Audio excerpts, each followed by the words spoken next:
de esa fractura, de lo comprometido que esté esa fractura y que esos pedacitos queden boyando por ahí. Entonces la unión tiene que ser mucho más minuciosa y requiere no solamente que se le coloquen placas, clavos, no sé, tornillos. Kuncher. Claro, bueno, los punchers son básicamente para la parte de cadera, ¿sí? Y huesos Basi- largos, ¿no?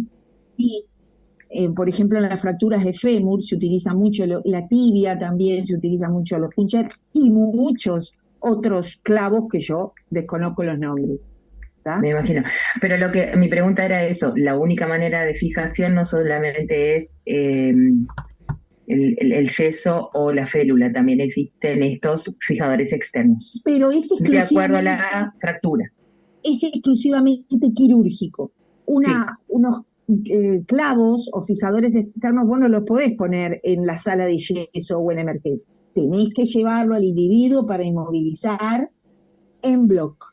¿Tá? claro, porque como habíamos hablado de que la reducción podría ser mecánica o quirúrgica, cuando Sí. esa reducción es quirúrgica y amerita, muchas veces se sale con fijadores externos. Hay veces que no, hay veces que no es necesario. Depende de lo que encontró el cirujano ahí adentro, ¿no? Sí, cuando estuvimos en INOT salían algunos pacientes con fijadores y otros que no, salían con yeso. Y de hecho, si recuerdan, en el INOT hay muchos de ellos que, los que tenían fijadores externos, vuelven con un vendaje, ¿tá? Importante, que es una férula, ¿tá? Porque la férula hay veces que por debajo le dejan una zona de yeso, ¿tá? Y por encima lo vendan.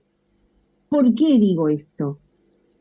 Porque es como que abren el paraguas antes, porque una vez que lo llevan a bloc para sacar los ganchos, los fijadores externos, ya les queda la base inferior. Todo esto depende del traumatólogo. Les queda la base inferior para realizar el yeso o la férula, pero sin los fijadores. ¿Tá? Sí, bajá la mano, Marianela. Alguien me preguntó sobre la férula, ¿sí? Las férulas cuando tienen que inmovilizar siempre van a ser de este material, ¿tá? Van a tener parte de yeso y van a tener un vendaje no compresivo, pero un vendaje que alinee, ¿tá? Hay otras férulas que son para sostener. Por ejemplo, las férulas. Ay, me doblé, no sé, la muñeca. Y nos ponen una férula, que también se llama férula, y de ahí viene la confusión. Una férula acá. Ah, pero hasta que llegue a emergencia. En emergencia ahí me va a ver el médico y me va a decidir si el traumatólogo me va a colocar un yeso o me va a colocar una férula para inmovilizar, no para sostener. ¿Está? Porque la que sostiene básicamente es para disminuir el dolor. En cambio, la que inmoviliza es para inmovilizar y obviamente erradicar el dolor. ¿Está? De ahí viene la cosa. Igual no me queda claro la diferencia entre yeso y férula. El yeso es totalmente, ambas tienen que, el objetivo es inmovilizar. El yeso, cuando vos tenés que inmovilizar por un tiempo largo, se va a utilizar. En cambio, la férula es por un tiempo determinado. La diferencia entre una y otra es el tiempo que la vas a usar. ¿Está? Eso es una decisión personal. Gracias. Y que una es parcial y la otra es total, ¿no? También pasa que no es No. del todo, ¿no? Claro, lo que pasa es que la férula se puede hacer de diferentes formas. ¿Está? Hay veces que vos ponés una base de yeso abajo y la vendás. Claro. Ahí está, por eso sí. Hay otras que son vendaje. Ojo, se coloca un algodón laminado, ¿sí? Es un algodón especial, no el algodón que nosotros usamos para higienizar al paciente. ¿sí? Es un algodón que viene en un rollito con capitas, o también viene en un rollito como la venda de gasa, ¿sí? Pero más gordito. Por lo tanto, el yeso va a tener siempre algodón laminado, venda de gasa y el sulfato de calcio, que es el que endurece. ¿Está? La férula de yeso va a tener o el algodón laminado y la venda, o el algodón laminado, la venda y el sulfato de calcio por debajo. Profe, una pregunta. Si el paciente tiene férula, ¿también no se le puede realizar curaciones? Sí, Que eso sería una...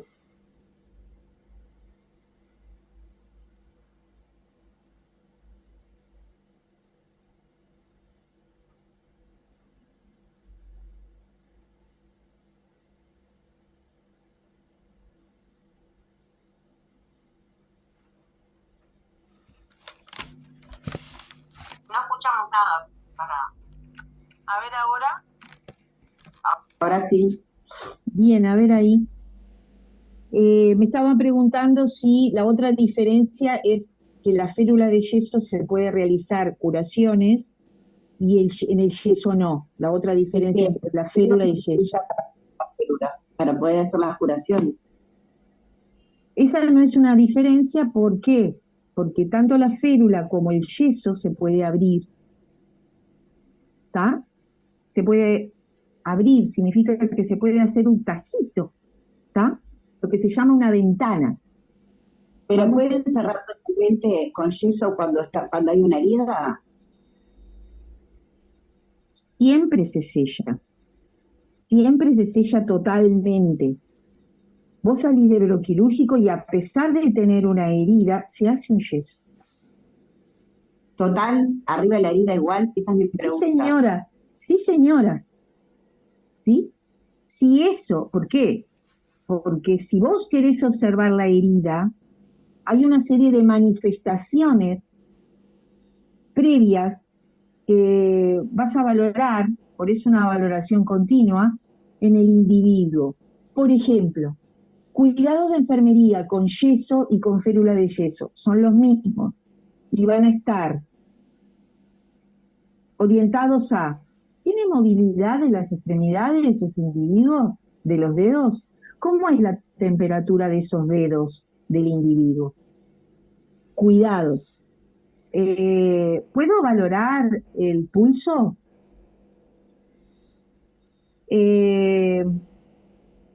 La coloración me refiero si hay palidez o si hay cianosis. ¿Está con fiebre ese individuo? Esos son elementos que a mí me orientan a que esa herida puede estar infectada. Y esa infección puede ser superficial o profunda. Si es superficial, seguramente no va a tener fiebre. Si es profunda, sí va a tener fiebre. Profe, y a veces si hay una... Perdóname, ¿quedó claro eso? ¿Quedó claro? No es que el yeso, perdón, que voy a apagar la luz, no es que el yeso a mí hay una herida y el paciente no salió con fijadores externos y bueno, y yo sé que hay una herida ahí abajo, pero hay una serie de elementos que a mí me orientan, opa, ¿esto está funcionando bien o no? ¿Está? Entonces tengo que abrir mis ganchos y lo tengo que comunicar. Cintia, te escucho. Que a veces le dejan tipo una abertura en la herida, le hacen tipo una tapita para que vos puedas abrir, curar o lo que sea. Bueno, es lo que comenté, que hay muchas veces que se elabora una ventana, ¿está? Lo que se llama.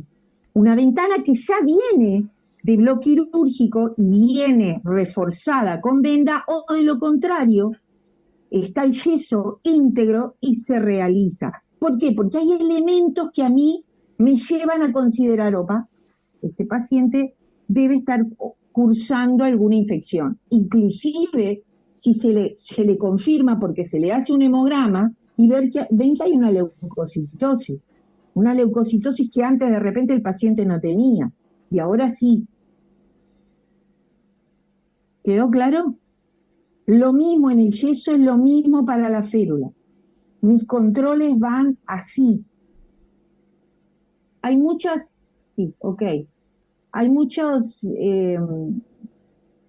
chicos de primer módulo que cuando hacen la valoración hacen, bueno, la cefalocaudal como le enseñaron a ustedes, pero cuando es el paciente traumatológico y ustedes están yendo, ¿sí?, a este servicio, hay que encarar desde otro lugar también toda la valoración general, pero específicamente también el tema de la especialidad.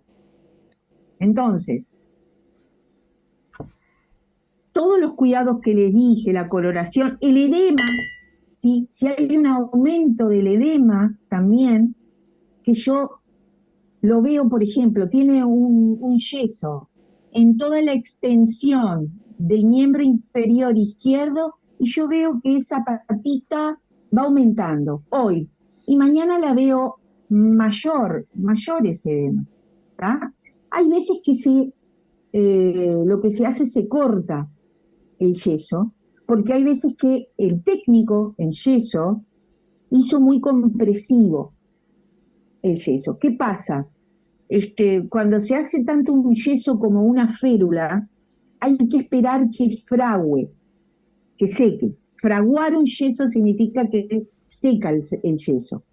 Pero cuando seca, hay calor que se expande, ¿tá? Entonces se empieza a comprimir el área. Y muchas veces eso molesta. Hay veces que no tiene un problema específicamente de la herida, sino que simplemente se soluciona con un corte del borde. Y nada más. Y el paciente sigue evolucionando bien. ¿Está? Bien. Por lo tanto, hay situaciones y situaciones. Cuando, interesante, los pacientes tienen fijadores externos, ¿sí?, hay una serie de cuidados también. Se suman todos los que dije, se le suma este otro, que es vigilar los sitios de inserción de los clavos. ¿Ah? Y cómo se cuidan esos sitios de inserción, ustedes lo deben haber visto, van a enfermeras que le colocan una gasita, la enrollan sobre sí misma y si esta es la piel y este es el fijador externo, la gasita la enrollan o le dan vuelta, la giran sobre esta zona del fijador y después le echan alcohol al 70%. ¿Está?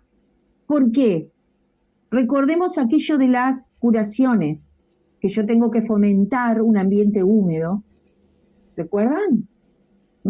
Entonces tiene que ver con eso también. No deja de ser una herida, porque atraviesa la piel. ¿Está?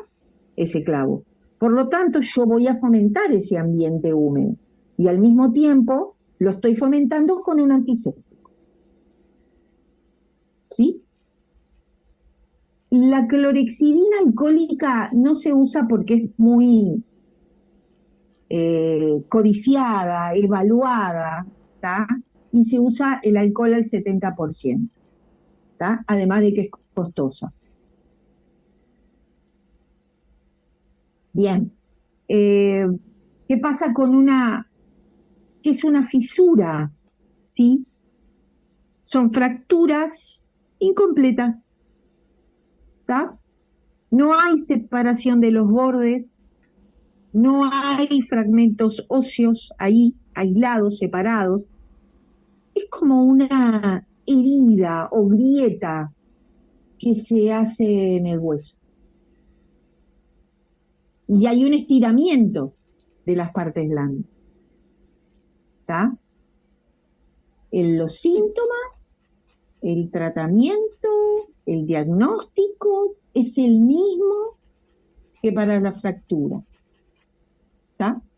Acá sí tiene que haber, sí o sí, una placa, una rayos X o una tomografía. Hay veces que el traumatólogo no queda muy convencido de la totalidad del diagnóstico. ¿Tá? ¿Qué pasa con el esguince? ¿Sí? El esguince es una lesión de los ligamentos porque hay una distensión de los ligamentos, un estiramiento excesivo, una torsión de esos ligamentos. Entonces hay una región, es una articulación donde hubo una exigencia de un movimiento brusco o una apertura o un cierre articular excesivo o un movimiento como antinatural o por violencia, ¿sí? Hay veces que te esguinzás por una caída o por un golpe. ¿Sí? Siempre va a haber un hematoma, una inflamación, dolor. Al principio el dolor siempre es intenso, después mejora, hay una impotencia funcional, hay diferentes grados de esguince, grado 1, grado 2, grado 3, y esto tiene que ver con la distensión parcial o total del ligamento, ¿tá? Y de ahí lo clasifica. El diagnóstico se hace con la clínica y el tratamiento tiene que ver con estos 4 pilares: reposo, elevación del miembro, hielo y analgésico. Esos 4. ¿Tá? Hay una palabra que se las digo para recordar, tanto que se puede aplicar en el esguince y también en otros, pero es inglesa, en otras situaciones como fractura o luxación, que se llama RICE. RICE es el arroz en inglés, ¿tá? Y son palabras, la R es rest, que significa descansar, la I es ice, que significa hielo en inglés. La C es compresión, ¿tá? La compresión la haces por la elevación, ¿sí? Y sí, la compresión específicamente, o sea, hay veces que necesitas colocar vendaje, ¿tá? Y la E tiene que ver con la elevación, ¿no? Elevar. Nada, a título informativo, si quieren recordar. Bien. Profe, reposo era la primera. Reposo, hielo, compresión, que esta veces se puede realizar o no a través de vendajes, y lo otro es elevación. ¿Sí? No se ha cortado más, ¿no? No, por ahora no. Ok, buenísimo.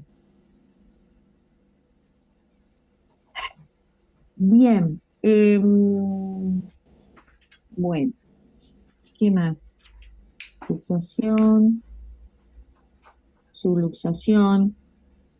En la luxación, que lo respondí porque me consultaron, siempre también está presente el dolor, esa impotencia funcional. Si ustedes observan, siempre son los mismos, o casi los mismos síntomas.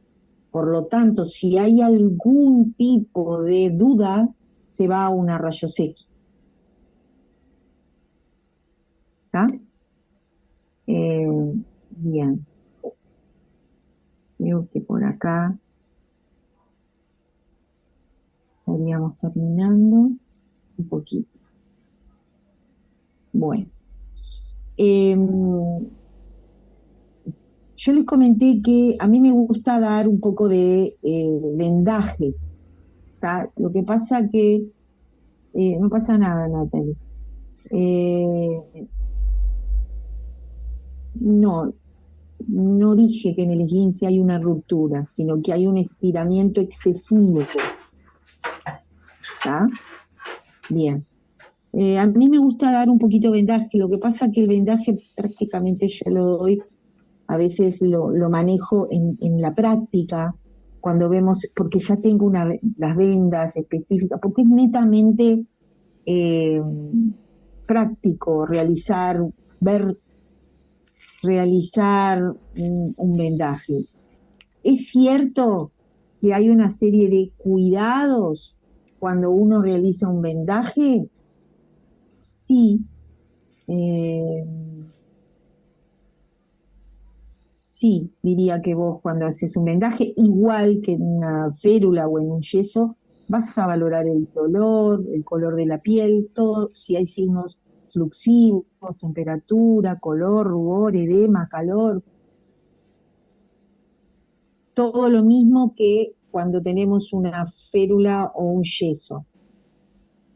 Lo que, a ver, ¿cómo les digo? Hay una serie de pautas o principios que se utilizan, básicos que le voy a decir, que se utilizan para hacer un vendaje. ¿Está?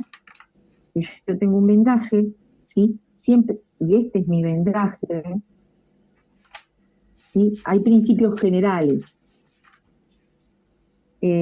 Uno de ellos es que el rollito de la venda de gasa, si este es el rollito, lo que estoy enrollando, y yo quiero vendar una torcedura o algo, ¿sí? De una muñeca, pónganle, el rollito siempre se coloca así, no se coloca así. ¿Está? ¿Lo ven? Se coloca el rollo y su extremidad hacia arriba. Entonces, si yo tengo la venda de gasa, el rollito va a estar arriba y voy a poder circular fácilmente. Si yo lo tengo hacia abajo el rollo, no lo puedo hacer con habilidad. El rollito tiene que estar hacia arriba. El extremo de la venda en la parte superior de la zona donde yo quiero vendar. ¿Está? Lo otro es que cuando comienzo el vendaje se tiene que hacer dos pasajes de la venda sobre el mismo lugar y después se va hacia arriba. Siempre se va a ir desde la zona que tiene menos diámetro a la de mayor diámetro. Y así facilito la circulación. La circulación va hacia allá, hacia mi corazón. Las vendas no tienen que estar, tienen que sostener, pero no comprimir. Otro principio. ¿Sí? No se cubren dedos, no se cubren extremidades. Hay que consultarle al paciente si siente que está muy comprimido. ¿Sí?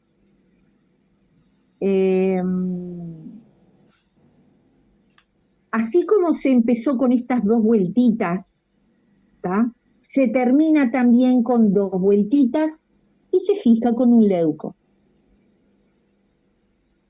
¿Tá? Siempre hay que tener la precaución de poner, de colocar la zona donde yo voy a colocar el vendaje en una posición de función, ¿sí? O sea, en la posición que va a quedar, ¿sí? Una vez que yo la haya vendado. Si es la muñeca, así. Si es un codo, el codo por lo general siempre lo tengo doblado, así. ¿Tá? Si es una rodilla, la voy a tener estirada. Si es un tobillo, va a estar doblado. Por lo tanto, a mí ni la punción, la función que tenga esa extremidad me va a ir guiando en cómo yo tengo que colocar el vendaje desde el vamos, desde el principio. Y lo importante, otra cosa importante, es que el vendaje tiene que generar una presión homogénea. No más en una zonita y peor en otra. No, tiene que ser una presión homogénea, porque lo que yo quiero con el vendaje es mantener alineada la zona. Pero no la quiero inmovilizar, la quiero alinear y mantenerla de la mejor forma para que me produzca menos dolor. ¿Está? Esos son principios generales. Y bueno, me están preguntando. Profe, usted nos da las prácticas, creo que a mí no me toca con ustedes. Creo que no sé, pero creo que a mí no me va a tocar las prácticas con ustedes. No sé quién les toca. Pero me pueden hacer todas las cosas. Si yo no estoy, me pueden hacer todas las consultas que quieran. Por plataforma, no hay ningún problema. Yo estoy abierta a poder responderles las dudas que quieran. Pero para eso tienen que anotárselas. Por lo tanto, ¿sí? Si ustedes tienen 2 o 3 preguntas para hacer y quieren que yo se las responda, nada, me las hacen. Ahora, por ejemplo, tengo como 4 o 5 respuestas para realizar de estudiantes que estuve con ellos en el teórico, no sé con quién están en el práctico, y me están haciendo preguntas prácticas, ¿tá? Y yo se las voy a responder ahora, porque yo quedo habilitada, ¿sí?, con el grupo. Tengo problema en responder. Ténganme paciencia, lo único. ¿Te puedo hacer una pregunta? ¿Para qué me dice? ¿Se sabe dónde vamos a ir? No tengo idea. Recién van a entrar entiendo la ansiedad de ustedes, chicos, pero recién van a hacer el corte evaluatorio, o sea que, no sé, el campo práctico que quede libre, ahí lo van a enganchar a ustedes. Sí, Cintia. Cuando se habla en algún estudio de laboratorio, ¿no? Y me dice tubo seco, ¿se refiere al tubo amarillo o naranja? ¿O rojo, digo? Sí, es un tubo que la tapa es de color rojo, o si no el otro, que la tapa es de un amarillo, pero un amarillo tirando a anaranjado, es como un amarillo que se llama amarillo oro, y que tiene un gel separador. Porque claro, a mí habían pila de estudios que me decía en tubo seco, pero no me marcaba el color, entonces asocié que era el rojo o el amarillo. Porque el tubo seco, el rojo, no tiene ningún anticoagulante. El amarillo oro tampoco, solamente tiene el gel separador, ¿está? Que tampoco tiene anticoagulante. Oficia para separar. Claro. Cuando no tenés uno, utilizas el otro. Está bien. ¿Está? Y hay instituciones donde existe el amarillo oro y no el rojo. Hay otros que existe el rojo y no el amarillo oro, y hay otros que existe los dos. Y vos podés, por ejemplo, en el INOT aparece el amarillo oro, y el tubo seco lo dejan habitualmente para hacer alguna muestra de, por ejemplo, heridas o de líquido cefalorraquídeo, ¿sí? Que no requieren un hisopado. ¿Ok? Sí, María de los Ángeles. Profe, una consulta. Se lo tengo escrito en un apunte y ya no. Para que me claro. Cuando damos medicación vía oral, sí, ¿es necesario usar los guantes? No. No, solamente en vía oral no. Después en el resto sí. ¿Para preparar? Sí, o para administrar vía oral. Ok. Para administrar la vía oral, todo va a depender de la situación neurológica del individuo, ¿está? Pero, porque vos sos un paciente que está en coma o está confuso, ¿sí? Hay veces que te indican machacar el comprimido, lo colocas machacado en una jeringa, ese polvito, y te pones un poquito de suero fisiológico o agua de la canilla, ¿está? Ya que estamos con la medicación, ¿sí? Entonces vos lo agitas un poquito, se lo administras. Hay veces que es un adulto mayor, se lo administras la jeringa, sin la aguja, obviamente, chicos, se la acercás a la boca. Pero no necesitas administrar nada, ningún comprimido con guantes. Si el paciente está lúcido, se los vas a colocar en su manito, tuqui, y le acercás el vaso. ¿Está? Si el paciente vos ves que tiene alteraciones de su conciencia, vas a asegurarte, ¿está? Lo vas a machacar y lo vas a diluir en la famosa jeringa. ¿Está? Le vas a sacar y se lo vas a colocar así. ¿Está? Si vos vas a preparar una medicación para administrar por vía subcutánea, por vía intravenosa o por vía intramuscular, la estás preparando, que esa es la primera etapa. Primero acopias el material, recuerden, después preparás y después administras. Por lo tanto, hay 3 etapas en el proceso de administración, en el proceso de la actividad de medicamentos, hay 3 etapas, ¿está? En esos casos que son parenterales, intramuscular, subcutánea e intravenosa, cuando preparás no necesitas, ¿sí?, administrar, preparar con guantes. Cuando lo vas a administrar, hoy yo fomento esto, vos vas a tener en cuenta la calidad del paciente que vos tenés. Por la vía intravenosa, siempre, chicos, siempre, por un tema de bioseguridad, siempre administrás, o sea, verificás la vía y administrás con guantes. Un par de guantes, no 2, un par de guantes. Ahora, si es intramuscular o subcutánea, ahí yo, por un tema de seguridad para ustedes, ¿está? Porque ustedes no tienen seguro médico que les ofrezca la institución, ¿sí?, sino que tienen seguros particulares. Yo, para evitar situaciones complejas, siempre les aconsejo que lo den con guantes, ¿tá? Pero obviamente también es una decisión personal para protegerse, ¿sí? Y también depende de la calidad del individuo que yo tengo adelante. Yo, para generalizar, les digo, chicos, dense con guantes. Denle la medicación con guantes, siempre. Hay docentes que les van a decir, subcutánea, intramuscular, guantes, no. Bueno, no es que esté mal, es que es una excepción, no está mal darlo con guantes, me protejo y esa es la respuesta, ¿está?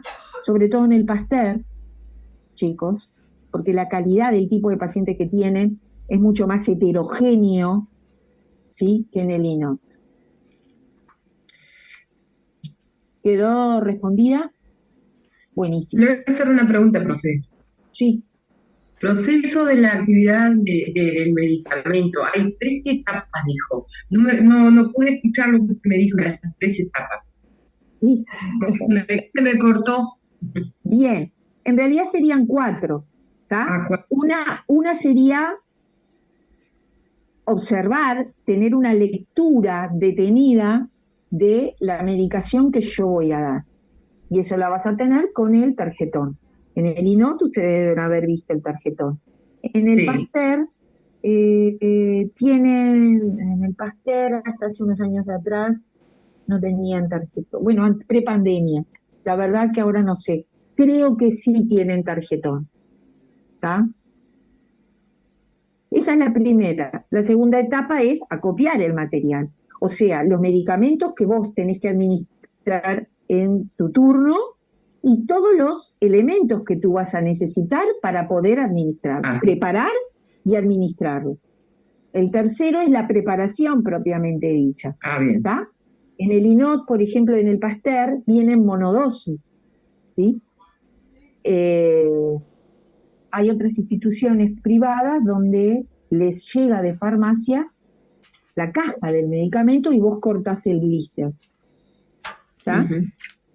Esa es la si es preparación intravenosa, bueno, vas a preparar vas a reconstituir el medicamento correspondiente. Y la cuarta es administrar. ¿Está? Bien, gracias. Lo había copiado. Otra consulta, profe, que tengo yo en base a medicación. Cuando aplico subcutánea en la panza, ¿cuántos dedos era del ombligo? 3. Ay, en realidad son estos 3 que ponen. 3 traveses lo que se llama. 3. ¿Está? Y esto es válido tanto para un anticoagulante y también yo lo utilizo y me ha dado muy buen resultado para una insulina. ¿Está? Es como que generalizo. Las 2 medicaciones más frecuentes que ustedes van a administrar por vía subcutánea son estas 2. Por lo tanto, generalizo para tener una ayuda de memoria. ¿Está?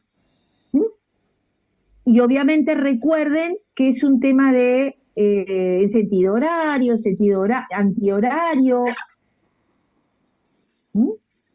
Lo que la premisa es que no se funcione sobre la misma área. ¿Está? ¿Por qué? Porque genera hematomas y porque esos hematomas se pueden infectar. ¿Está? Eso por un lado. Y por el segundo lado es que a veces generas una atrofia del músculo, ¿está? Por eso es que se rota. ¿Ok? Esas son los dos por qué de rotar. Otra cosa, profe, cuando se administra intramuscular, la aguja del deltoide es más chica que la del glúteo, ¿verdad? Sí, por lo general la del glúteo, porque la masa muscular y el volumen hacia abajo, el espesor que tiene, es mayor en un glúteo que en un deltoides, ¿está? En un individuo normal, no en aquellos que tienen, bíceps tremendos porque hacen fierros, ¿no? Estoy hablando de un tipo de complexión habitual, ¿sí? Entonces, sí, en el glúteo se utiliza una 21, que es esta. En el deltoide se usa una 21, pero pediátrica, que es la que tiene un capuchón, a ver si tengo acá, celeste. Ay, no tengo intradérmica. Pero en vez de esto, ser verde es celestito. ¿Está? Es una intramuscular pediátrica. ¿Está? Fede, dejate de gritar. Bien. ¿Puedes repetir las medidas, profe, del deltoide? El espesor es mucho mayor en el glúteo que el espesor que tiene el músculo es mayor en el glúteo que en el deltoides, en un individuo tipo. Por lo tanto, la profundidad va a tener que ser, el largo de la aguja va a tener que ser mayor en un glúteo. En el glúteo se utiliza la 21 para adultos, que es esta verde. En el deltoides se utiliza una celeste, una 21 pero pediátrica, que tiene un capuchón celeste. De hecho, cuando ustedes se dieron la COVID, se utilizaba esa. Era una intramuscular con un capuchoncito celeste. Es la intramuscular pediátrica. Aguja intramuscular pediátrica. ¿Está? La subcutánea, ya que estamos, esta que es chiquitita es intradérmica y tiene un capuchón prácticamente gris o transparente. ¿Ven? La subcutánea, el capuchón es naranjoso, naranjita. Es un poquitito más largo. Es una 18. A ver, 18 o 19. ¿Está? La intradérmica es una 16. ¿Está? Bien. ¿Eso puede ser una pregunta del examen, profe? ¿El tamaño de las agujas? No. ¿No? No. Eso es básicamente práctica. Está, dale. Entonces, gracias, profe. No sé. Además, yo soy muy consecuente con eso. Práctica, no. Preguntas de práctica, no. Son preguntas de fundamento teórico. Bien. Gracias, profe. De nada. Bien. Digo, soy consecuente porque insisto en esas cosas. Lo haga yo, las preguntitas, o la haga un docente que por lo general me las manda, yo digo, y entre las dos vamos viendo. No, esta sí, esta no. Claro, Al igual- eso al me igual que pregunta, los japoneses. profe. El examen de ahora va a estar basado y aprobado por ti, ¿verdad? Sí, por mí, porque yo estoy en los de segundo módulo, en los cortes evaluatorios, y también está Ana García. Son las únicas. También puede estar Eda, ¿está? Cualquiera de las tres No, yo podemos pregunto estar. porque la vez pasada nos pasó en el examen final de que, por ejemplo, no habíamos dado algunos temas y se nos preguntó y no teníamos a la profesora referente ahí, entonces está. Pero en esas cosas, sí, por lo general yo siempre estoy, ¿está? Y en esas cosas, cuando ustedes no hayan dado un tema, porque no se tocó, porque la docente se olvidó, porque, no sé, por H causas, así como hicieron esa vez, se los dice y se elimina. Porque a mí me ha pasado de que he estado en módulo 1, que yo habitualmente no doy, ¿sí?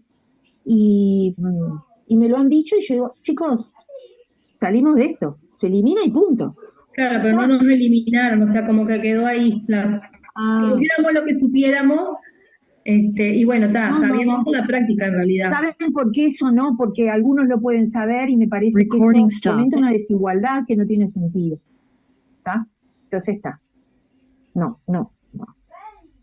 Algunos lo pueden haber leído o tenido una experiencia X en sus vidas. ¿Está? O sea que en este caso, sífilis, que no vamos a dar, y oncológico no iría. No va. Claro. Recording in progress. Sífilis no va. ¿Está? Bien. Bien. Vamos a empezar un poquito, o lo que nos queda, ¿sí? Porque así, con paciente neoplasia. Profe, disculpa. Escucho. ¿Sífilis no va, dijiste? Sí. Ah, está. Gracias. Sí. No, chico, no va. Bien, paciente neoplásico o paciente oncológico, como quieran llamarlo. ¿Hay una serie de definiciones para manejar? Sí. El cáncer es lo mismo que decir tumor maligno, es lo mismo que decir neoplasia maligna o neoplasia directamente. Es lo mismo. Es un término genérico. Y es un amplio grupo, diría yo, enorme grupo, de enfermedades que afectan a cualquier órgano. Y se caracterizan, las características que tienen es que hay una gran, pero gran alteración del crecimiento de la célula. Sí, del crecimiento y de la muerte de la célula, y que estas células neoplásicas o tumorales tienen la capacidad de invadir localmente, o sea, al órgano propiamente dicho, o algún otro órgano que lo limite, y también a los órganos a distancia. ¿Entendieron? Por lo tanto, hay una alteración del crecimiento, de la muerte, porque no se mueren y crecen de una forma desordenada. Como la transmisión del impulso nervioso en aquella patología neurológica, ¿se acuerdan? Que había ¿cuál era? Aquella transmisión del impulso nervioso cerebral, que se transmitía de una forma totalmente, el impulso nervioso se transmitía de una forma desorganizada. La epilepsia, profesora. La epilepsia. En cambio, acá no es una transmisión de impulso nervioso, sino que hay un crecimiento desorganizado. La muerte de las células no se da cuando se tiene que dar. ¿Está? Entonces,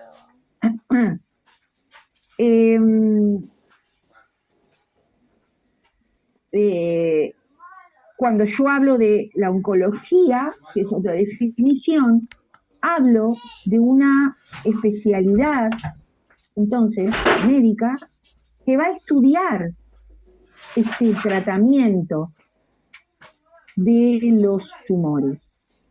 Tumores malignos, pero también los benignos. Porque en el cáncer se acumulan células anormales. ¿Sí? Porque se multiplican, como les dije, rápidamente y descontroladamente. Y también hay fallos en esa muerte de la célula. Estas células las neoplásicas o las células tumorales tienen la capacidad de que invaden, o sea, se pueden extender, como les dije, más allá de sus órganos habituales.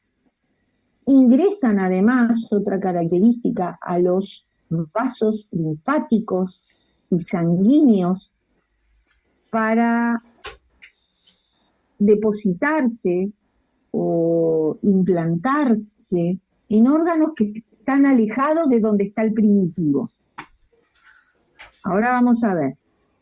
¿Hay una diferencia entre tumor o neoplasia y cáncer? Sí, porque tumor o neoplasia es cualquier masa que se da porque hay un aumento del número de las células. Por ejemplo, el adenoma de próstata o los famosos fibromas, el adenoma de próstata en la próstata, los fibromas en el útero, te dan molestias, pero no amenazan la vida. Por lo tanto, el tumor o una neoplasia son benignos. En cambio, el tumor canceroso o el cáncer invaden, se diseminan y en su diría que en casi todos, por no decir todos, son fatales. Si no hay un tratamiento efectivo, eficaz. Sobre todo eficaz. ¿Está? Por lo tanto, acá vemos la diferencia entre la benignidad y la malignidad. ¿Sí? Cuando yo hablo de tumores benignos, como tumor o neoplasia, hablo de que tienen la característica que tiene la benignidad es que es un crecimiento lento, son localizados, por lo tanto no te dan metástasis. ¿El tumor benigno tiene la posibilidad de transformarse en maligno? Sí, sí. Y tampoco te dan, el benigno tampoco te da recidiva. O sea, es el cáncer que volvió. Por lo tanto, el maligno tiene esa recidiva, pero el benigno no. Puede aparecer como benigno nuevamente. ¿Está? Profe, los tumores benignos tienen movilidad, ¿verdad? Se pueden palpar y se mueven. Pero son localizados. El típico es el de mama. Típico. Ajá. Ahí. El de próstata también. En cambio, los malignos tienen un crecimiento rápido, sí hacen metástasis, y hay una tendencia de que una vez que se extirpan, pueden reaparecer, por lo tanto pueden recidivar. ¿Está? Pero también esto pasa en algún benigno. No es lo frecuente, pero puede ocurrir. Por lo tanto, en el paciente neoplásico yo no les puedo decir, voy a estandarizar. Si fue benigno, es así y no va a transformarse en malignidad. ¿Por qué? Porque todo depende del tema de la información genética, del genoma, ¿sí? De lo que está en tu ARN y en tu ADN, ¿tá?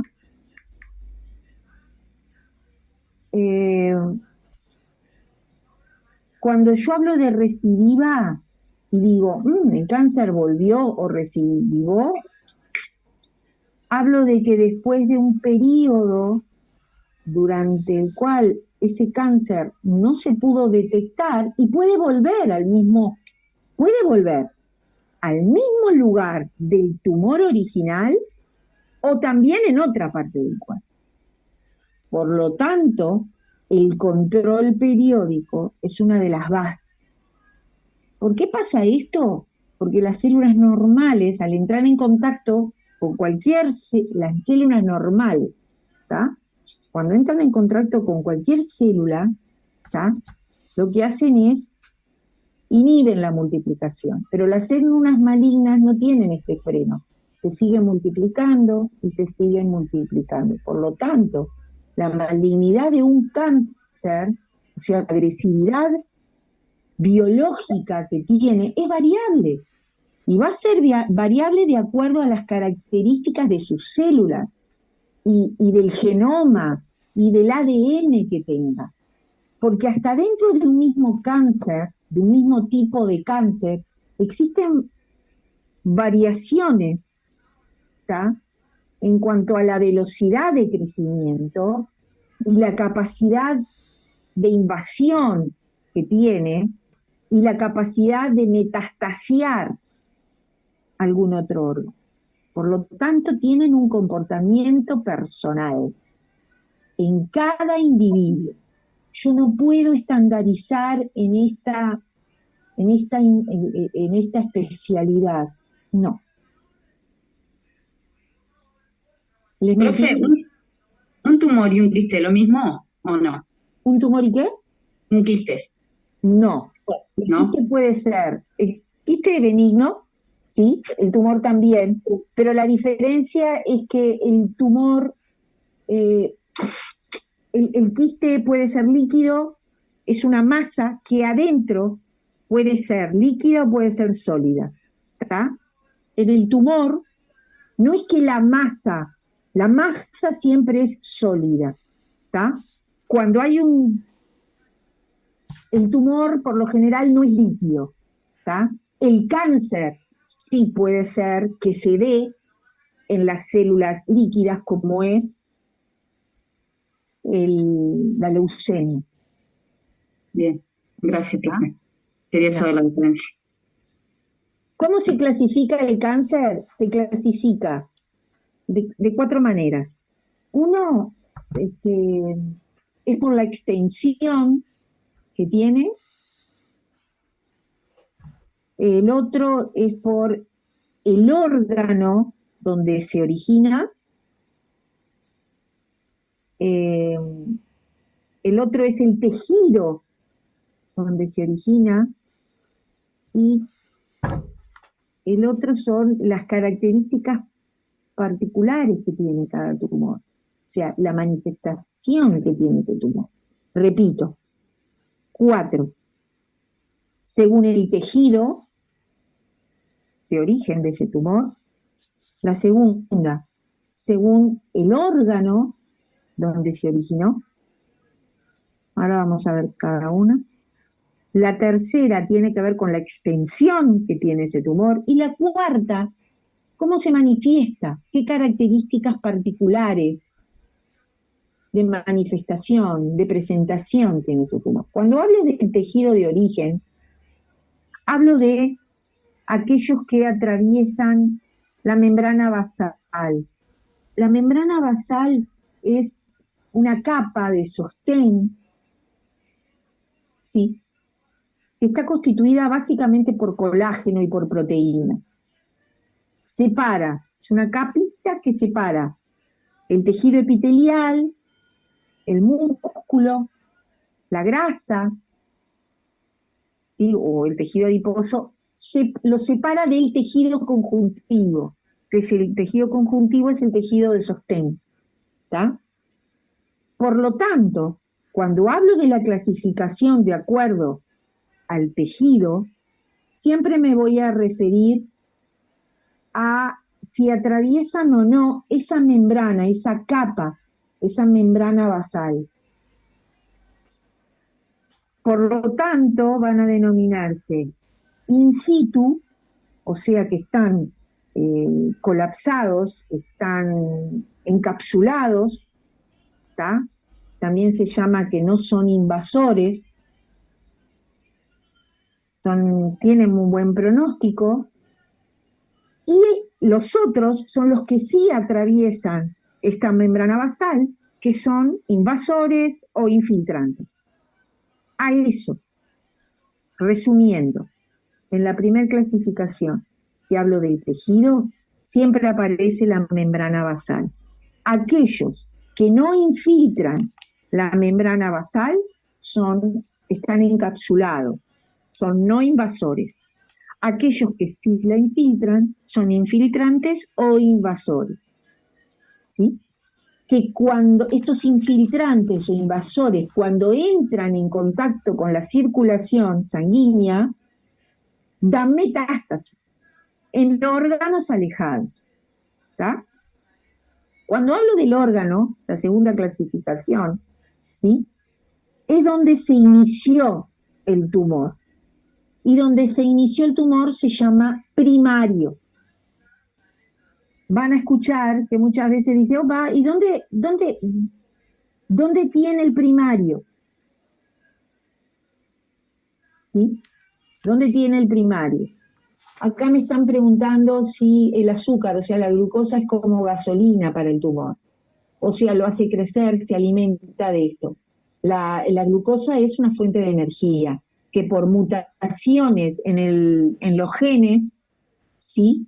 Siempre vamos a la parte genética, si ustedes observan, puede ser que fomenten el crecimiento de un tumor. Y hay tumores que tienen más incidencia la glucosa en su crecimiento. Por ejemplo, los cerebrales, los nerviosos, los musculares. ¿Está? Bien.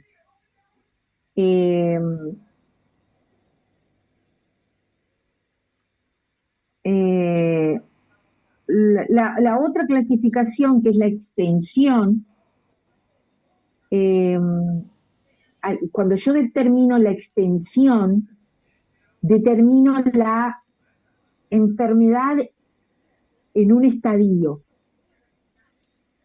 Porque la extensión de los tumores es como, hay un sistema, ¿tá? Que tiene un uso universal, ¿sí? Para describir la extensión de estos tumores. Es un sistema que se llama, miren que se los escribo a todos, TNM. Para definir la extensión de los tumores, se utiliza un sistema que se llama TNM, Sistema Mundial. T es tumor, N son, en inglés es nódulos, o sea, si ha infiltrado, si ha llegado a ganglios, y M tiene que ver si ese tumor ha generado metástasis. Entonces, la combinación de cierto T, de cierto N y de cierto M, tumor, ganglios afectados y metástasis, van a definir la extensión, van a definir el estadio de ese tumor. Y hay unas tablas que en forma general, ¿sí? Para cada tumor, ¿sí? Se consulta tablas. ¿Tá? Por ejemplo, el estadio 0 son tumores que no son invasores, el estadio 1 son tumores pequeñitos que no tienen un compromiso ganglionar, el estadio 2, son tumores que tienen una masa mediana, ¿sí? Y tienen un compromiso tumoral. El 3, por ejemplo, están localmente, son avanzados, son tumores avanzados. 4, tiene metástasis, ¿sí? Todo depende del estadio. De hecho, en las historias clínicas, en la evolución, ustedes van a ver tumor en estadio 2, tumor en estadio 4.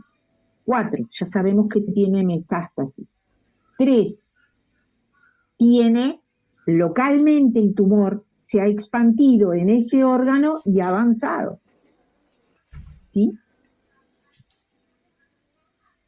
Y la cuarta clasificación, que tiene que ver con las características particulares de cada tumor, es porque clínicamente tiene determinados síntomas, se presenta con determinados síntomas algunos tumores, otros histológicamente, o sea, se mandan a analizar anatomía patológica y tienen una presentación microscópica, y otros tienen que macroscópicamente moléculas, ¿sí?, que los diferencian, ¿está? Y ahí tenés, cuando tenés síntomas de acuerdo, no sé, a la localización, por ejemplo, tiene que ver con sustancias hormonales, receptores hormonales. Causas, ¿por qué se da el tumor? Las causas y ya termino con esto, las causas siempre tienen que ver con el material genético, pero esas causas pueden ser adquiridas o pueden ser heredadas. Y cuando hablo de adquiridas, cuando hablo de material genético, es que hablo de mutación. Si yo hablo de algo adquirido, es que pueden aparecer a lo largo de la vida y están siempre asociadas a la exposición de agentes físicos que tú tenés. Por ejemplo, radiaciones, ultravioletas, ionizantes, ¿tá? Que te da alteraciones genéticas, pero no son heredadas, son adquiridas, ¿tá? Químicos, por ejemplo, el tabaco, el alcohol, no sé, el alquitrán, las minas de cobre, de cobalto, no sé. Agentes infecciosos, por ejemplo, es otro adquirido. Por ejemplo, el virus del papiloma humano, ¿tá? Es el agente causal del cáncer cérvico uterino, ¿tá? Otro, el de la hepatitis B, está asociado a cirrosis, a carcinomas hepáticos, o hepatocarcinomas, como quieras llamar. Otro, una bacteria, la bacteria, el Helicobacter pylori, cuando dieron gástrico, ¿sí?, en el cáncer de estómago, puede llegar a ser, y todo esto es puede, ¿tá? Pero es una presentación y una manifestación personal. El Helicobacter pylori o pylori puede ser precursor al cáncer de estómago. Cuando hablo de aquellas causas heredadas, voy a hablar de aquellas que se presentan en esa célula huevo, en esa célula que me gestó a mí, donde estaban presentes los espermatozoides por un lado y el ovocito por el otro lado. ¿Está? Y cuando hablo de esta información, y ya me voy, hablo de que yo tengo genes desde ese huevo que se formó, oncológico, ¿tá? O lo que se llama oncogénesis, ¿tá? Genes que tienen la función de estimular esa división y muerte celular en una forma desorganizada. Lo que dijimos al principio. Genes que en la célula normal hay genes que regulan el crecimiento y mantienen esa integridad de ese genoma, ¿está? Pero en la actividad, cuando están presentes estos oncogenes, está alterada esta actividad, ¿está? Ni que hablar. Las 10 pasadas. Bien, entonces, la próxima vamos a terminar con el paciente neoplásico y les voy a dar, es mañana, ¿no? Mañana viernes. Y les voy vamos a hablar un poquito de tratamiento, líneas generales, de cómo nos paramos frente a los citostáticos, ¿sí? Y de la radioterapia y de la cirugía, los tipos de cirugía que hay, básicamente, y cómo se hace el diagnóstico, ¿está? Y el papel que tiene enfermería en eso, ¿sí? Y vamos a ver el tema de la medicación, ¿está? Bien, nos vemos entonces mañana, que tengan una